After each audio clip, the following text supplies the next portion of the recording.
இன்னைக்கு கோயம்புத்தூர் இந்த பகுதியிலும் பாத்தீங்கன்னா கரூர்ல இருந்து வரக்கூடிய 10 ரூபாய் பாலாஜி அடிக்கடி கோயம்புத்தூருக்கு வருவார். இந்த முறையும் பெரிய நம்பிக்கையோடு சுத்திக் கொண்டிருக்கின்றார்.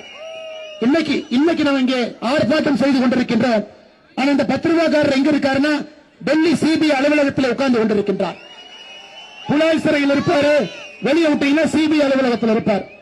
ஒரே ஒரு கணக்கு மட்டும் நான் சொல்றேங்க ஐயா. தமிழகத்தில் டாஸ்மார்க் கணக்குப்படி கடந்த 5 ஆண்டுகள்ல மொத்தமாக விற்கப்பட்ட பாட்டில் 5 ஆண்டுகள்ல டாஸ்மார்க் வித்த பாட்டில் பாத்தீங்கன்னா 1495 கோடி பாட்டில். கஞ்சா கம்மி தான், 6500 கிலோ தாங்க. சிந்தட்டிக் கம்மி தான்.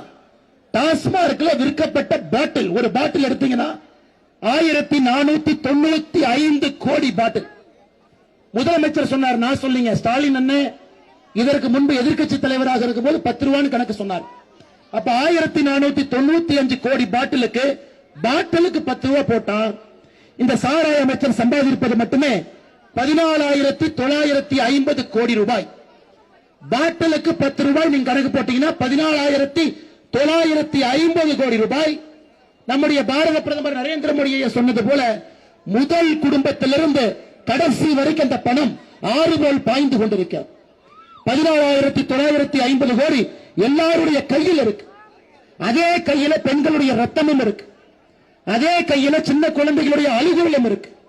அதனால் எவ்வளவு பணத்தை வாரி இறைத்தாலும், ஜனநாயகத்தை விலை பேசினாலும், இந்த கூட்டத்தில் அண்ணன் எஸ்பி வேலுமணி அவர்கள் சொன்னது போல நாம் தெளிவாக இருக்க வேண்டும்.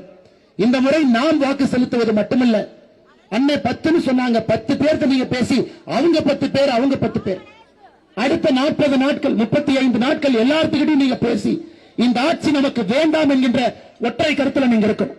இந்த ஆட்சி நமக்கு வேண்டாம் என்கின்ற ஒற்றை கருத்துல நீங்க இருக்கணும். ஆனால் அன்பு சொந்தங்களே, நம்முடைய நோக்கம் இந்த முறை தீய திராவிட முன்னேற்ற கழக சக்தியை தூக்கி எறிய வேண்டும்.